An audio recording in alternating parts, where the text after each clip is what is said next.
Assalamu alaikum wa rahmatullahi wa barakatuh, mtazamaji wa Khairi Online TV. Leo kwa mara nyingine tena baada ya mwaka mzima tumekutana na shekhe wetu Sheikh Zubair ibn Abdurrahman ibn Said, ambaye kwa hivi sasa anaishi nchini Oman, yupo kule kwa kazi maalum. Lakini tumekuwa tukitumia fursa hii tunapokutana na shekhe wetu Sheikh Zubair kwamba anapokuja likizo kuja kutusalimia watu wa Mbeya na Tanzania kwa ujumla, basi walau tupate maneno mawili matatu kutoka kwake, kwa sababu yeye ni shekhe mzuri ambaye ni dai mzuri, anaweza katupa neno ambalo litatusaidia katika harakati zetu za mambo ya dini, lakini katika kutusogeza zaidi kwa Allah subhanahu wa ta'ala.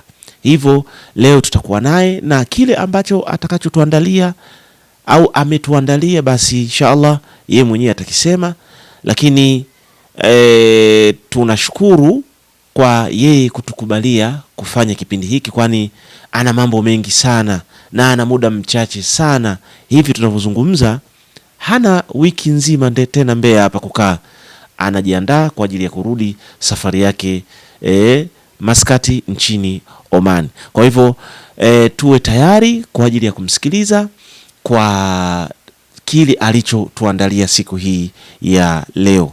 Mimi naitwa Khairi Hassan Katanga, nikiwakaribisheni sana katika kipindi chetu siku hii ya leo. Sheikh Zubair, assalamu alaikum wa rahmatullahi wa barakatuh. Wa alaikum assalamu wa rahmatullahi wa barakatuh. Naam, bila kupoteza muda tunakukaribisha katika kipindi chetu, na utatambana mada ambayo wewe utaona hii itatusaidia katika umoja wetu, katika harakati zetu, katika masala mazima ya dini yetu tukufu ya Kiislamu. Baada ya hapo tutakuwa na maswali mawili matatu ambayo utatusaidia kutujibia maswali hayo. Huenda ikawa jambo zuri kwa yule msikilizaji wetu na akajifunza jambo, kwani elimu ni bahari. Sheikh Zubair, falyatafadhal mashkuran mahjuran, karibu sana. Shukran sana ndugu yangu Khairi Hassan Katanga, Mungu akujaze kheri. Bismillahir Rahmanir Rahim. Alhamdulillahi Rabbil Alamin. Wassalatu wassalamu ala al-mab'uthi rahmatan lil alamin, Muhammadin al-hadi al-amin wa ala alihi wa sahbihi ajma'in. Amma ba'd. Awali ya yote nichukue fursa hii kumshukuru Allah subhanahu wa ta'ala kuniwafikisha kupata nafasi hii ya kuweza kuzungumza na Waislamu na wale wasokuwa Waislamu. Mada yetu ya leo tumeipa jina au kichwa cha habari kinachosema al-imanu bil ghaibi madarul taklifi wal ibtila. Al-imanu bil ghaibi madarul taklifi wal ibtila. Kuamini mambo ya ghaibu ndiyo msingi wa Mwenyezi Mungu kuwajibisha waja wake kutekeleza mambo yaliyo ya wajibu.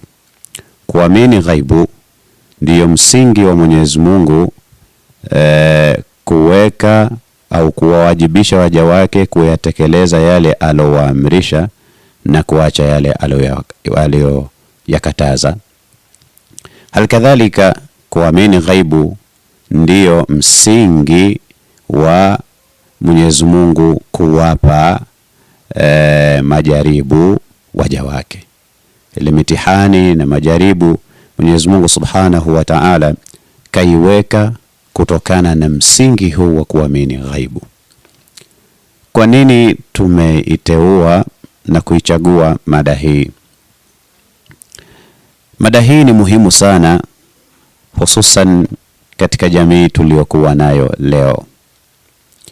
Jamii tuliyokuwa nayo leo ni jamii ya utandawazi.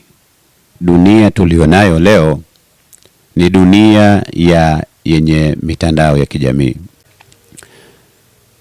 Kutokana na hilo, watu wengi huitumia mitandao ya kijamii kuokota fikra mbalimbali.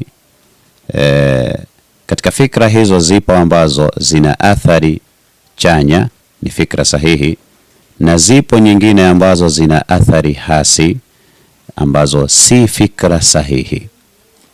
Sasa tukaona tuilete mada hii ili angalau kwa yule ambaye ataweza kusikiliza vizuri, anaweza akaokota mawili matatu yanayoweza kumsaidia katika itikadi yake na imani yake.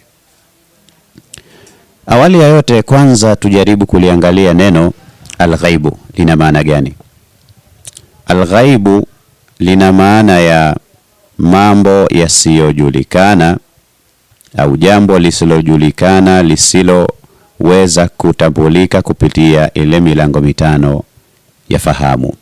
Tunafahamu kwamba mwanadamu ana milango mitano ya fahamu ambayo ni kuona, kusikia, kugusa, kunusa pamoja na kuonja. Hii ni milango mitano ya fahamu ambayo mwanadamu kupitia milango hii anaweza akagundua na akahisi kitu fulani. Sasa kuna mambo ambayo hayawezi kutambulika kupitia milango hii ya fahamu. Kutokana na hali hiyo, imepelekea baadhi ya watu kukanusha baadhi ya mambo. Wengine wamekanusha kabisa kwamba mambo hayo hayapo au vitu hivyo havipo. Na kuna wengine wanataraddad, wapo katikati, yani imani yao inayumba. Wanashindwa kukanusha moja kwa moja, lakini wanashindwa kuamini moja kwa moja. Sasa akili ya mwanadamu imewekewa mipaka katika kufikiria mambo.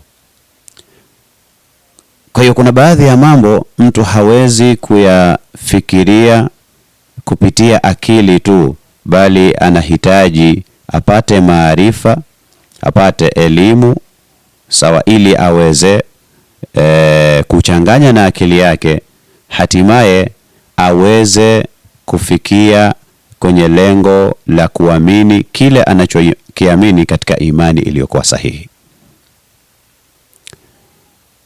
Kabla hatujachambua zaidi, kwanza tuelewe kwamba hii ghaib ni mambo ambayo kama tulivyosema awali hayawezi kutambulika kupitia ile milango mitano ya fahamu. Sawa. Na hii ghaibu inagawanyika sehemu mbili. Kuna ghaibun mutlaq na kuna ghaibun nisbiyun. Ghaibun mutlaq ni yale mambo ambayo hakuna anayeweza kuyajua isipokuwa Allahu subhanahu wa ta'ala. Mambo hayo anayeweza kuyajua kwa undani wake ni Allah peke yake. Hakuna mwingine anayeweza kuyajua. Mfano, roho ni kitu ambacho kila mmoja anacho, na viumbe mbalimbali vina roho, na pale inapotokea roho haipo katika mwili wa mwanadamu, basi mtu huyo anakuwa ni mfu. Lakini hakuna ajuae roho hiyo ni kitu gani, inakaaje katika mwili wa mwanadamu, ina rangi gani, je, inapokuwa inatoka inatolewa vipi? Hakuna anayejua. Mwenyezi Mungu Subhanahu wa Ta'ala hili kalizungumzia ndani ya Qur'ani alipomwambia mtume wake Muhammad sallallahu alayhi wa alihi wasallam, wayasalunaka 'anir ruh, wanakuuliza hao Makuraish kuhusu roho. Quli ruhu min amri rabbi, waambie kwamba roho ni katika mambo ambayo hakuna ayajuae isipokuwa yeye Mola wangu mlezi. Wama utitum min al-ilmi illa qalila, na hamkupewa chochote katika elimu isipokuwa sehemu ndogo tu. Kwa maana hiyo elimu yenu ndogo mliopewa haiwezi kutambua na kugundua maana halisi ya roho. Sasa hii ni miongoni mwa yale mambo ambayo Mwenyezi Mungu kajipendelea mwenyewe katika kuyajua. Ujuzi wa hili upo kwa Mwenyezi Mungu Subhanahu wa Ta'ala. Hii ni katika ghaibun mutlaq. Halafu kuna ghaibun nisbi. Ghaibun nisbiyun ni yale mambo ambayo Mwenyezi Mungu Subhanahu wa Ta'ala anaweza kuwajulisha baadhi ya viumbe wake, kwa mfano mitume na hata baadhi ya watu ambao si mitume.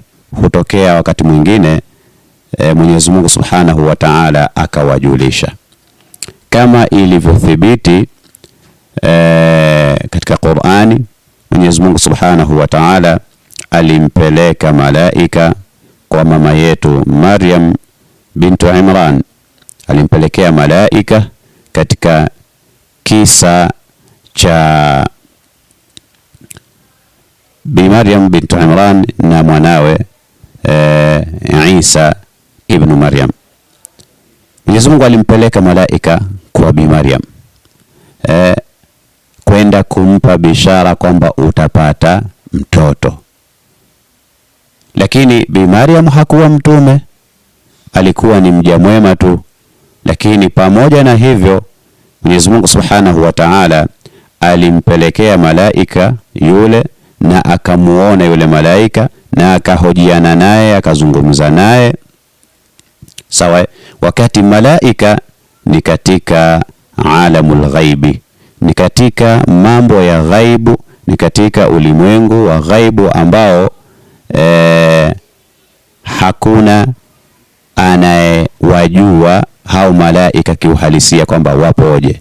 Lakini Mwenyezi Mungu Subhanahu wa Ta'ala alimuonesha kama ambavyo aliwaonesha baadhi ya mitume, kama ambavyo aliwaonesha mitume. Kwa mfano mtume wetu Muhammad sallallahu alaihi wasallam alimuonesha Jibril alayhi salatu wasalam katika umbile lake halisi, na mwenyewe akamsifia kwamba ana mbawa takriban 600. Kwa hiyo hapa tunapata kujua kwamba ghaibu inagawanyika sehemu mbili. Kuna ile ghaibu ambayo hakuna aijuae isipokuwa Allah peke yake, hiyo hamfunulii yeyote katika waja wake. Halafu kuna ile ghaibu nisbi ambayo anaweza kuwajulisha baadhi ya waja wake. Mwenyezi Mungu Subhanahu wa Ta'ala ndani ya Qur'ani anasema, alimul ghaibi fala yudhhiru ala ghaibihi ahada illa man irtada min rasul fa innahu yasluku min bayni yadayhi wa min khalfihi rasada. Hapa tumepata kujua mgawanyo wa ghaibu, kwamba ghaibu yale mambo ambayo hayaonekani au hayajulikani, hayatambuliki kupitia ile milango mitano ya fahamu, yanagawanyika sehemu mbili kama ambavyo tumetoka kuelezea na kufafanua. Miongoni mwa mambo ya ghaibu ni moto, ni pepo, ni adhabu za kaburini. Miongoni mwa mambo ya ghaibu ni majini. Sawa, hivi leo wapo watu ambao wanaamini kwamba hakuna moto siku ya kiyama, hakuna pepo siku ya kiyama, na wapo wanaoamini kwamba hakuna hicho kiyama kabisa. Yani hiyo siku inaitwa siku ya kiyama haipo, mtu akifa kashakufa na mambo yake yashakuisha. Wapo wanaoamini hakuna adhabu za kaburini, kwamba siku ya kiyama itakuwepo, watu wataenda kufanyiwa hesabu, na kweli kutakuwa na pepo na moto, ila kaburini hakuna adhabu za kaburini. Wapo watu ambao wanaamini hivyo. Kwa hiyo kuna watu ambao wanaamini na kukubali baadhi ya mambo ya ghaibu, na kuna mengine hawayakubali, na kuna wengine wanayapinga yote, hawayaamini yote yale ambayo yamezungumzwa, ambayo hayatambuliki kupitia milango hii ya fahamu mitano hawayakubali kabisa moja kwa moja. Wapo ambayo yote hawayakubali, na kuna wengine wanayaamini hayo mambo ya ghaibu, lakini wanayaamini katika sura na hali ambayo si uhalisia. Kwa hiyo kuna muhimu sana hii mada kuizungumzia kwa upana wake, japokuwa inahitaji muda mrefu sana. Sasa athari yake ni nini ikiwa watu watashindwa kuamini haya mambo ya ghaibu? Wakishindwa kuamini, ikiwa hawatoamini ghaibu, basi athari yake ni athari kubwa sana. Yani kutoamini hivyo kuna athari hasi, na athari yake ni kubwa, kwa sababu ni kwamba kwanza watu hawatotekeleza maamrisho ya Mungu na hawatoacha makatazo yake, kwa sababu hawaamini kwamba kuna siku ya Kiyama, hawaamini kuna adhabu za kaburini bali hawaamini kwamba kuna kufufuliwa na kufanyiwa hesabu, na watu kulipwa mema kutokana na yale mtu aliyofanya duniani, na kulipwa moto kutokana na yale maovu mtu aliyoyafanya duniani. Kwa kuwa hawaamini hivi vitu, hawaamini kwamba kuna pepo, kuna moto, maana yake wanaona hakuna umuhimu wa kutekeleza maamrisho ya Mwenyezi Mungu. Na miongoni mwa athari zinazoweza kupatikana, athari hasi zinazoweza kusababishwa na kutoamini mambo ya ghaibu, kadhalika ni kuenea ufisadi na uharibifu na dhulma katika jamii. Allah subhanahu wa ta'ala, ambaye yeye ndio aliyoiumba dunia na vilivyokuwemo vyote na vinginevyo visivyokuwemo duniani, hakutaka hapa duniani pawe ni sehemu ya kueneza ufisadi. Mwenyezi Mungu hakutaka hilo. Mwenyezi Mungu kalizungumzia hili katika aya tofauti tofauti. Wala tufsidu fil ard inna Allaha la yuhibbul mufsidin, na maeneo mengine na aya nyinginezo. Mwenyezi Mungu hataki kuenea ufisadi.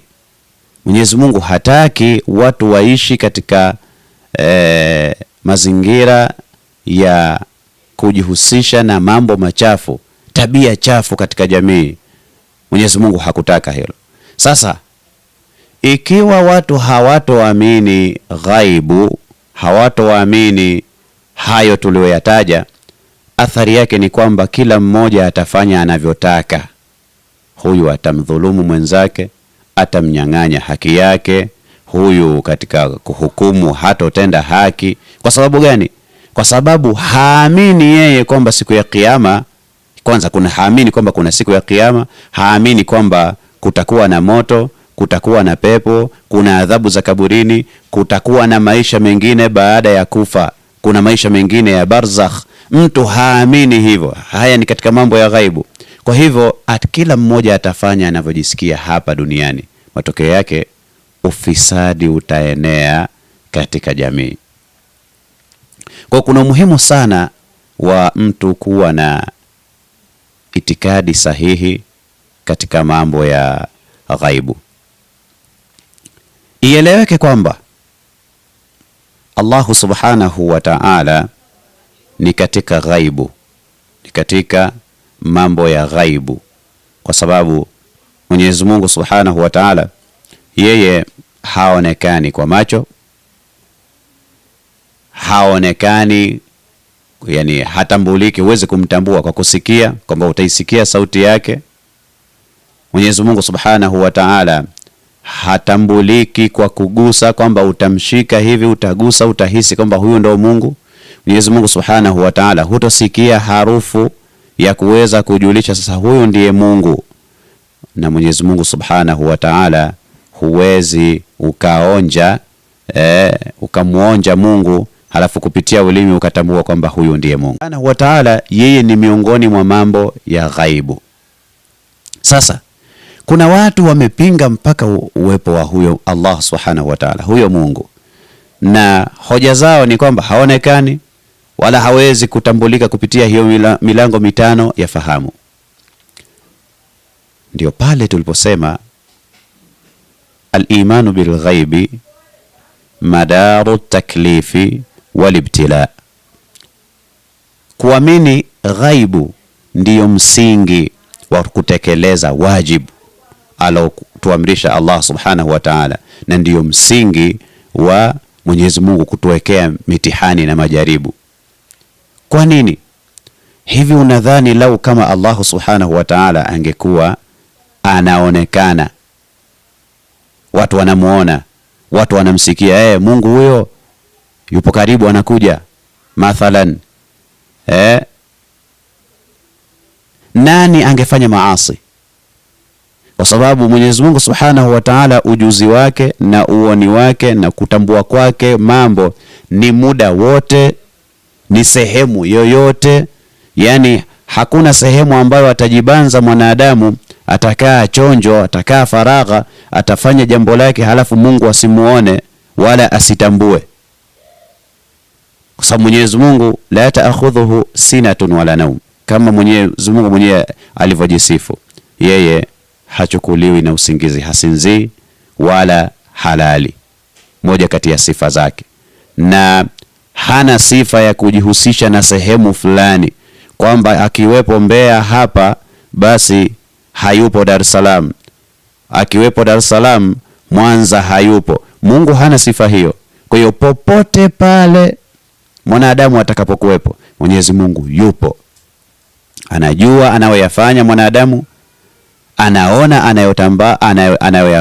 anayoyafanya mwanadamu,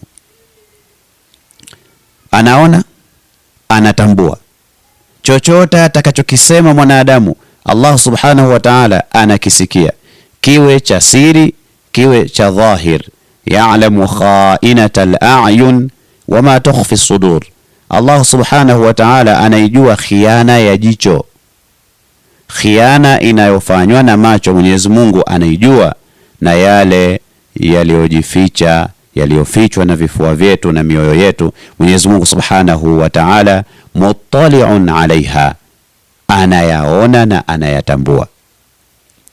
Katika sura ya namna hii, kama Mwenyezi Mungu angekuwa anaonekana wazi wazi, kila mmoja asingefanya maasi na kila mmoja angefanya mema tu. Hebu tuangalie mfano hai. Sisi tunatembea na magari humu barabarani, lakini mtu akijua sehemu fulani kuna askari wa barabarani pale, akijua sehemu fulani kuna askari wanakaa na tochi zao wanamulika, mwenyewe anapunguza spidi, anapunguza ule mwendo, anatembea kwa mujibu wa spidi iliyowekwa kisheria. Kwa sababu gani? Kwa sababu anaogopa kupigwa faini. Pia anaogopa kusumbuliwa. Atasumbuliwa hata kama asipopigwa faini, lakini atacheleweshwa ile safari yake huko anakokwenda. Huu ni mfano mdogo tu. Mtu akijua kwamba kuna askari maeneo haya, doria, kila mmoja anachukua tahadhari kwenye utendaji wake, kwa sababu wanaogopa askari wasije wakamkamata wakamchukulia hatua. Na kila mmoja anaelewa, mathalan ikiwa mtu ni mfanyakazi, akijua kwamba ofisini anapofanyia kazi kumefungwa kamera, CCTV kamera ambazo zina rekodi kila anachokifanya, mtu anachukua tahadhari kwenye utendaji wake. Kwa sababu gani? Kwa sababu anajua mwisho wa siku nitaonekana kwenye kamera na hatua za kisheria zitachukuliwa dhidi yangu. Hivi sivyo? Ndivyo sivyo? Jawabu ndivyo. Ikiwa hali ni hii, je, Mungu huyu ambaye hakuna chochote kitakachojiri halafu yeye asikijue, halafu Mungu huyu awe anaonekana au anatambulika kwa namna moja ama nyingine kwamba yupo hapa, tuna uwezo wa kumgusa tukamuhisi, maana yake ni kwamba kila mmoja angefanya mema. Je, ikiwa hali ni hiyo, kile kipimo cha kuweza kutambua huyu ni mwema na yule ni mwovu, tungekipata wapi? Kungekuwepo na kipimo gani cha kuweza kugundua sasa huyu ni mwema na yule ni mwovu? Ni lazima Mwenyezi Mungu Subhanahu wa Ta'ala awe na sifa ya kutoonekana na kutotambulika kupitia ile milango mitano ya fahamu, ili iwe ni sehemu ya mtihani kwetu. Yule ambaye atakayeamini kwamba Mwenyezi Mungu yupo hata kama haonekani, atafanya mema, ataacha maovu kwa kuhofia kwamba Mwenyezi Mungu Subhanahu wa Ta'ala ataniwajibisha. Yule ambaye atakayeamini kwamba kuna malaika wanaoandika na kusajili mema na maovu, atakayeamini ghaibu hii, atachukua tahadhari kwenye utendaji wake, atachukua tahadhari kwenye utamkaji wake anachokitamka. Kwa sababu gani? Kwa sababu anajua matendo yangu yote na ninayoyazungumza yote yanasajiliwa. Kwa kuwa anaamini kuna kauli ya Mungu anasema kuwa ma yalfidhu min qawlin illa ladayhi raqibun atid. Ma yalfidhu min qawlin illa ladayhi raqibun atid.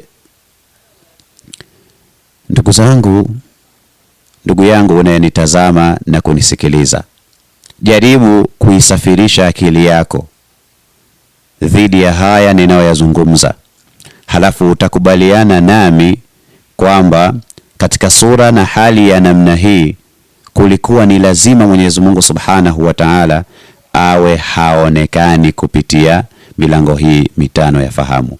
Kulikuwa na ulazima Mwenyezi Mungu Subhanahu wa Ta'ala kuweka mambo ya ghaibu kama vile malaika na mengineyo kama sehemu ya kututaka sisi tuweze kusahihisha imani zetu. Yule atakayeamini kwa sababu Mwenyezi Mungu kasema, kwa sababu Mtume Muhammad sallallahu alaihi wasallam akatuambia, huyu ndo atakuwa mwema, na yule ambaye hatoamini maana yake huwa atahesabika kuwa ni mwovu. Mwenyezi Mungu Subhanahu wa Ta'ala ndani ya Qur'ani amewasifu wacha Mungu, lakini miongoni mwa sifa za hao wacha Mungu ni kuamini ghaibu. Allah Subhanahu wa Ta'ala ndani ya Qur'ani anatuambia Alif Lam Mim dhalika alkitabu la raiba fihi hudan lilmuttaqin alladhina yu'minuna bilghaib wa yuqimuna as-salah wa mimma razaqnahum yunfiqun. Anasema hichi ni kitabu ambacho hakina shaka ndani yake, kwa maana ya Qur'ani. Kitabu hichi ni mwongozo kwa wacha Mungu, kwa wamchao Mungu. Sifa miongoni mwa sifa za hao wacha Mungu, wale ambao wanaamini ghaibu kisha wanadumisha sala, na miongoni na sehemu ya vile tulivyowaruzuku wanatoa katika njia ya kheri. Kwa hivyo hizi ni miongoni mwa sifa za wacha Mungu, kuamini mambo ya ghaibu.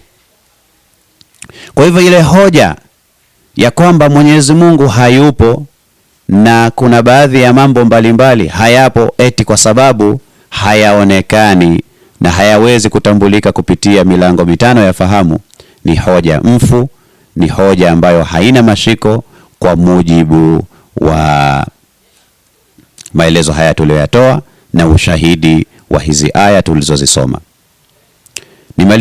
Nimalizie kipindi chetu hiki kwa hatua ya mwanzo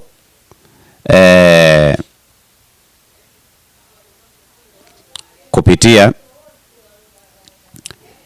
maelezo yafuatayo. Ieleweke kwamba yale mambo ambayo hayaonekani na hayatambuliki kupitia hii milango mitano ya fahamu tulioizungumzia, mambo yale wanasema yanaitwa as-sam'iyat, al-umuru allati la tudraku wala yaqiluha al-mar'u illa bis-sama'i. Ni yale mambo ambayo hayawezi kutambulika isipokuwa kwa nani? Kwa Allah Subhanahu wa Ta'ala kupitia Qur'ani na kupitia mtume wetu Muhammadin sallallahu alayhi wa alihi wasallam, yale ambayo Mwenyezi Mungu Subhanahu wa Ta'ala atlaa alaiha rusulahu au ba'da khalqihi, amewaonesha baadhi ya mitume wake na baadhi ya viumbe vyake, waja wake, an tariqi alwahyi, kupitia wahi, na akawafunulia na akawadhihirishia na wakatufikishia, basi tutayakubali. Tutayakubali. Na yale ambayo hajawadhihirishia kaamua kubaki nayo mwenyewe, abaki nayo yeye mwenyewe kama ilivyo, na sisi ni wajibu wetu kuliamini hilo. Ndugu zangu mnaonisikiliza na kunitazama, ninaamini kupitia maelezo haya tuliyoyatoa kupitia channel yetu pendwa ya Kheri Online TV, tutakuwa tumepata faida kwa namna moja ama nyingine. Ni matarajio yetu kupitia kipindi chetu hiki, kupitia channel yetu hii ya Kheri Online TV, huenda kunaweza kukawepo na maswali kupitia comment.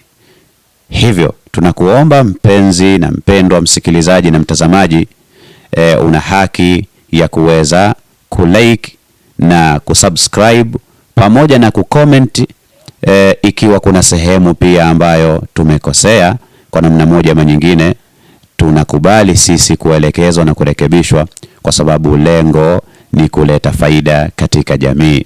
Na pale ambapo hapajaeleweka, panahitaji maelezo ya ziada, basi tunakuomba mpendwa mtazamaji na msikilizaji uweze kutuwekea hapo kwenye comment. Pale tutakapopata nafasi, basi kama tunaweza kujibu tutaweza kujibu, na ikiwa hatujui, basi tutawauliza wanaojua zaidi, watatusaidia kupata majibu.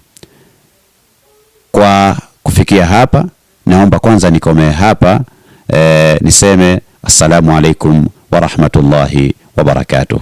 Naam, wa alaikumussalam wa rahmatullahi wa barakatuh. Huyo ni Sheikh wetu Sheikh Zubair ibn Abdurrahman Said, akiwa amehudhurisha mada yake nzuri kabisa na amezungumzia masala mazima ya ghaibu. Kwa wewe ambaye umemsikiliza vizuri, huenda ukawa una maswali kama alivyosema, pengine kuna mahala au kuna sehemu hujaelewa, unahitaji ufafanuzi zaidi, basi ruksa kuandika message na ukaituma kwenye comment pale, sisi tutaichukua na tutaifanyia kazi na majibu yako yatapatikana. Lakini tuna maswali hapa matatu tu, ambayo baada ya maswali haya shekhe yetu akishayajibu, na sisi tutafunga kipindi chetu, kwa sababu muda utakuwa umekwisha. Swali la kwanza, katika mada yake shekhe,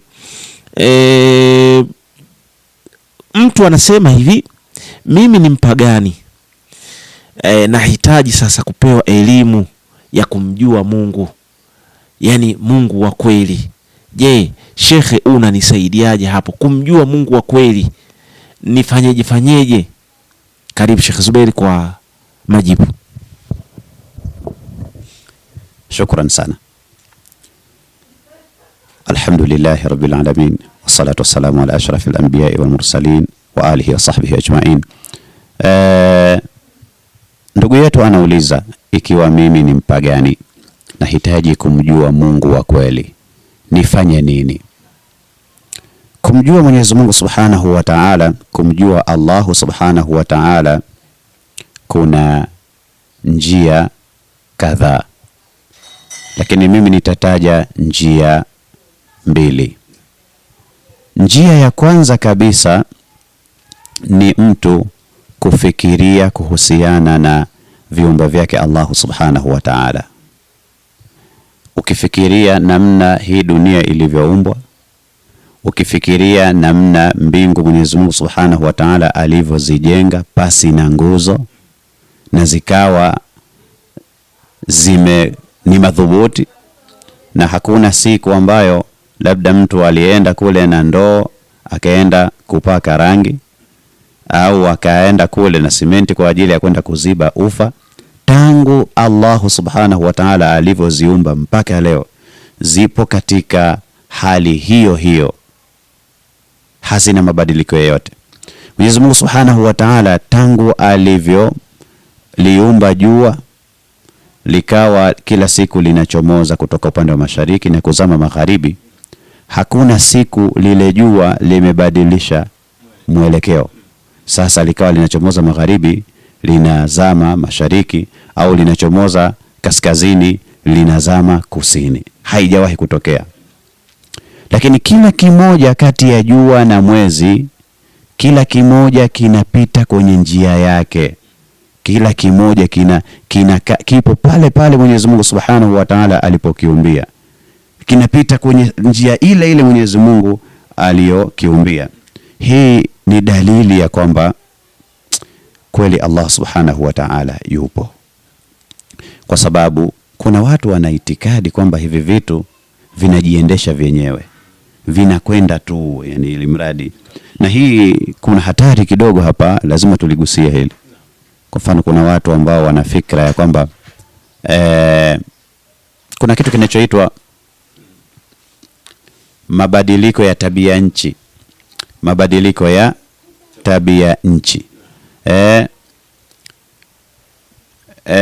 Mabadiliko ya tabia nchi, wenyewe wanaposema vile wanamaanisha kwamba kuna vitu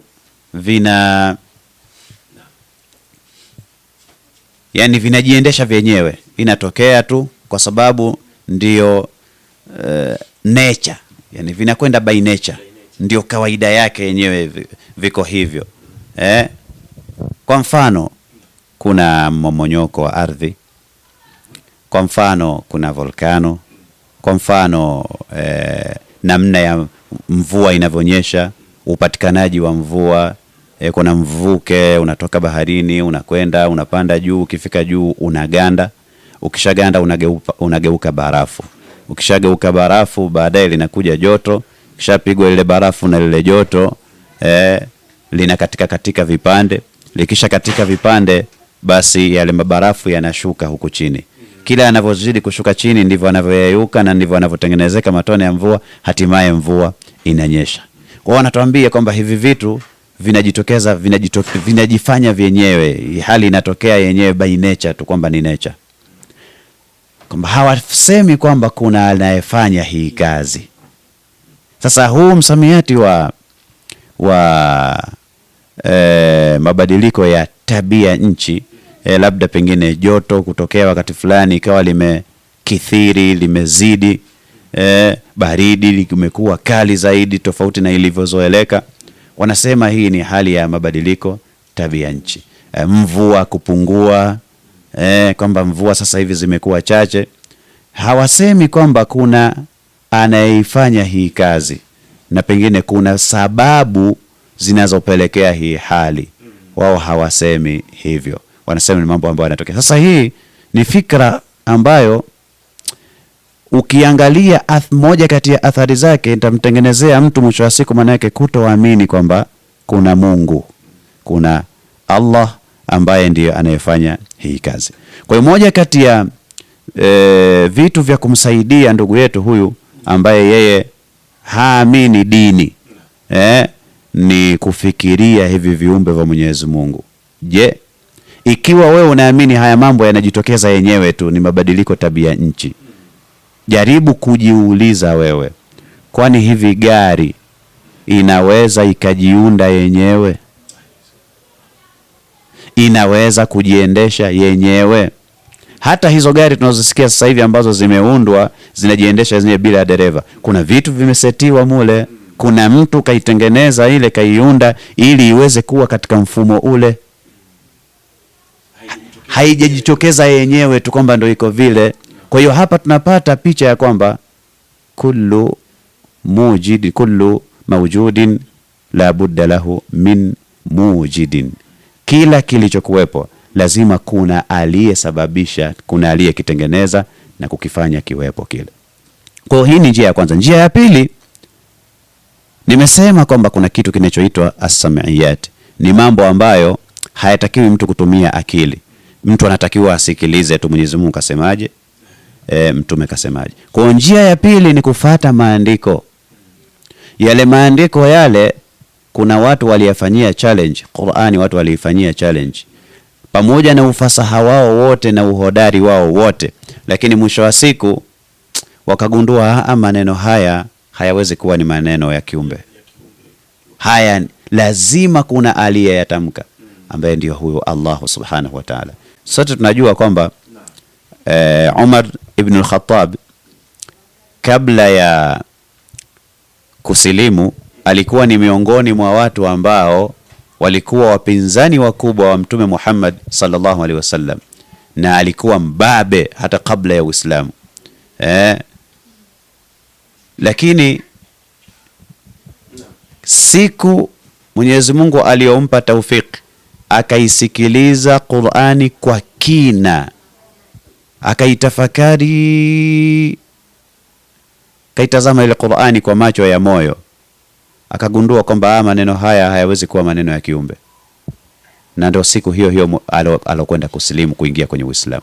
Kwa hiyo yote ambaye atafuatilia maandiko ya Mwenyezi Mungu Subhanahu wa Ta'ala kwa maana ya Qur'ani na hata hadith Qudsi na hadithi za Mtume Muhammad sallallahu alayhi wa alihi wasallam, akitafakari kwa kina atagundua kabisa kwamba kuna Mungu, na Mungu huyo si mwingine bali ni Allahu Subhanahu wa Ta'ala. Swali hili limekuwa ni swali ambalo tumelijibu kwa kirefu zaidi, lakini kutokana na umuhimu wake, kwa sababu linahitaji kidogo ufafanuzi, nataraji kwa hapa tutakuwa swali letu hili tumelijibu vizuri, tumemsaidia vizuri huyu ndugu yetu kwamba mtu atamjua Mungu wa kweli kupitia viumbe vyake Mwenyezi Mungu Subhanahu wa Ta'ala na kupitia maandiko. Shukran sana. Assalamu alaykum wa rahmatullahi wa barakatuh.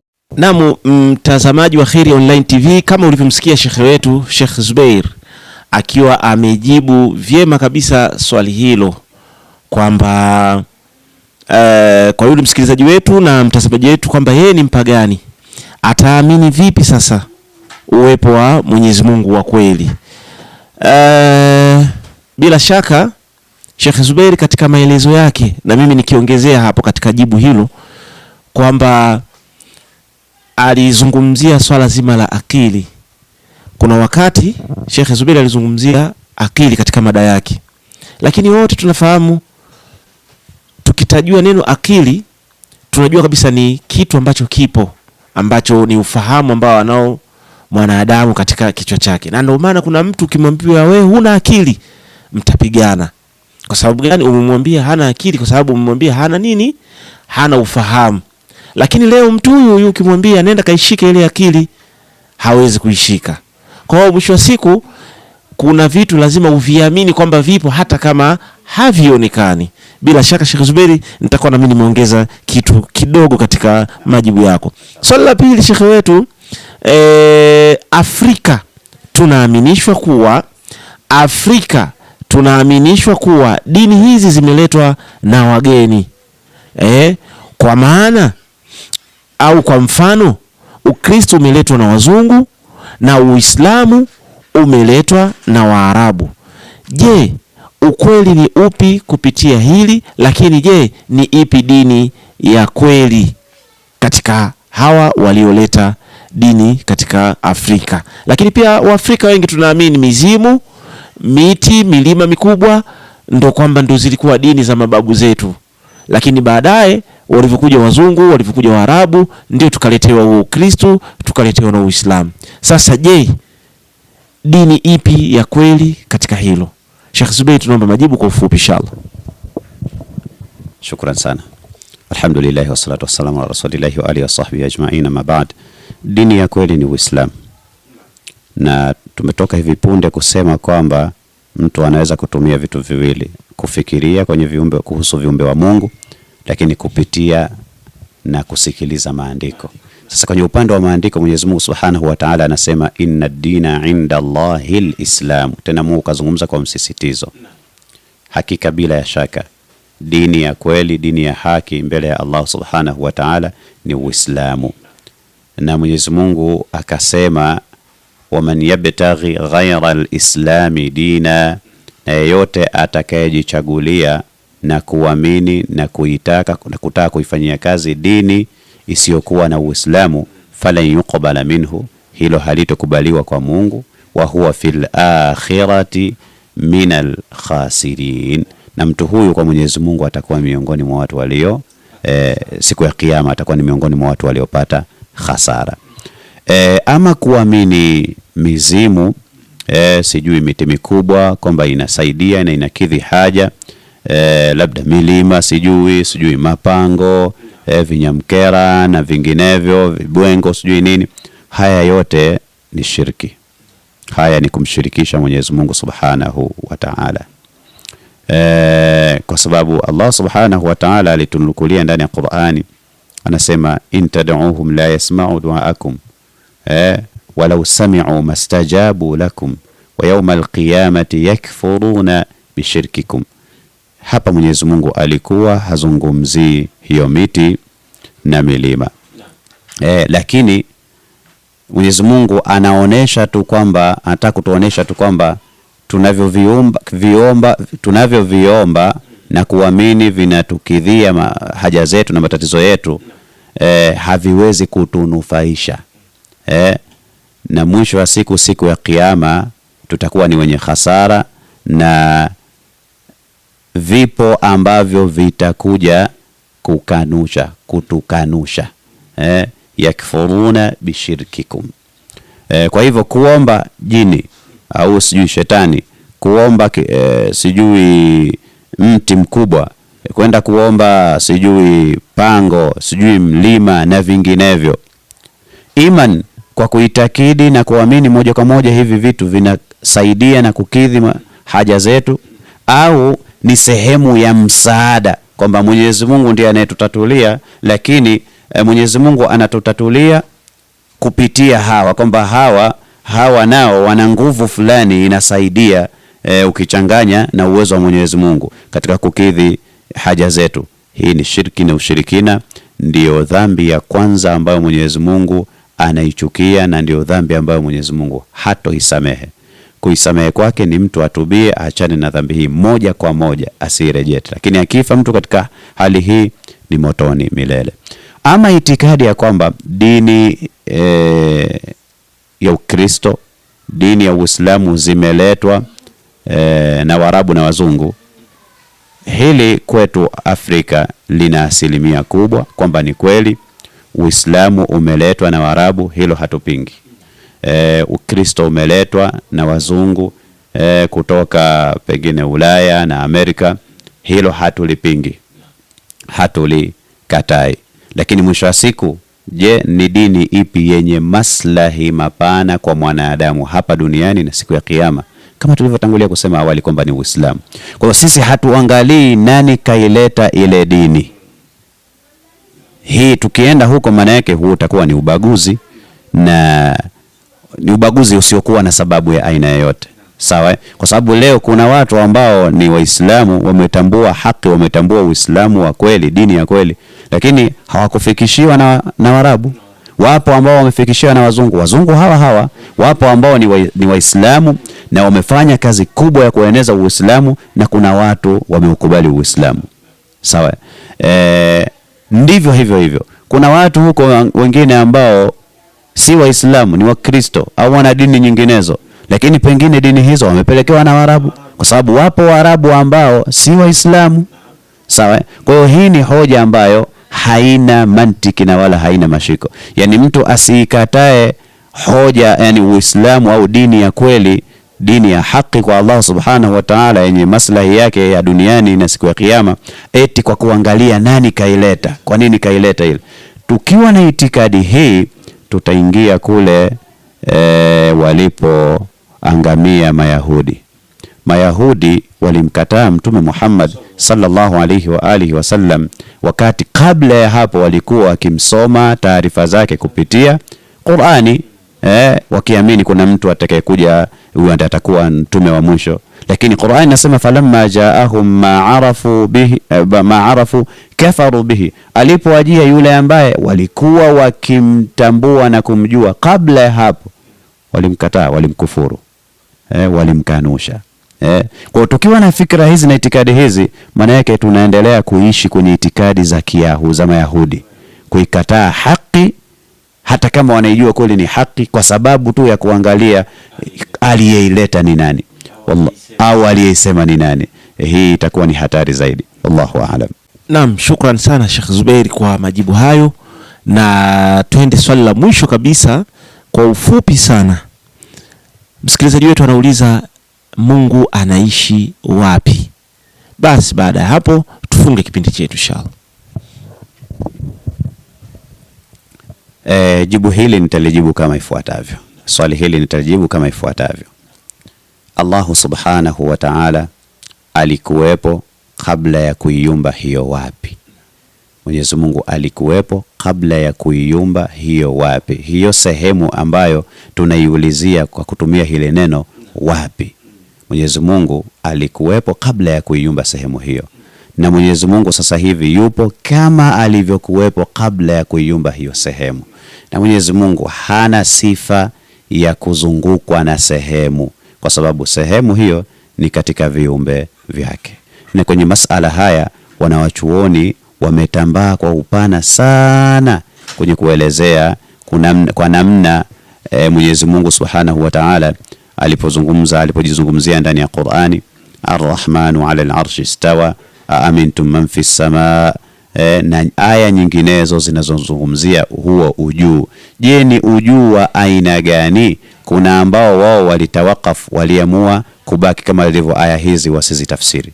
Kuna watu ambao wanachuoni ambao walisema tunaamini kwamba alichokizungumza Mwenyezi Mungu hapa ni juu, lakini hatujui kwamba ni ujuu wa aina gani, kivipi, sisi hatujui, lakini tunaamini kwamba Mwenyezi Mungu kataja hiyo juu, tunaamini hivyo hivyo, lakini hatujui ni juu ya aina gani. Hii ni madhhabi ya salaf as-salih. Lakini kuna ambao walikuja kuzifanyia ta'wil hizi aya, wakasema huu ujuu uliokusudiwa hapa au hii Ar-Rahmanu 'ala al-'arshi istawa, hii istawa kwa maana kwamba ametawala, lakini haina maana ya kwamba Mwenyezi Mungu yupo juu kwa maana ya kwamba ndo ile sehemu ambayo imembeba. Hii ni miongoni mwa maelezo waliotoa wanachuoni wa khalaful umma, wakiwemo al-Ash'ira na al-Maturidiyya. Kwa hivyo kwa maelezo mafupi, ukitaka utumie akili kujua Mwenyezi Mungu yuko wapi, utaangamia. Kwa sababu kwanza hii akili imepewa upeo maalum, kikomo maalum cha kuweza kufikiria. Huwezi ukamfikiria Mwenyezi Mungu mpaka ukapatia. Tutaamini Mwenyezi Mungu mwenyewe alivyojizungumzia. Sawa? Kama ni wale wanaoamini kwamba Mwenyezi Mungu tunasema yuko juu, lakini juu ya aina gani, isije ikatafsirika na ikaeleweka kama makusudio hapa Mwenyezi Mungu yuko juu kule ndiko alikoketi, huku chini hayupo.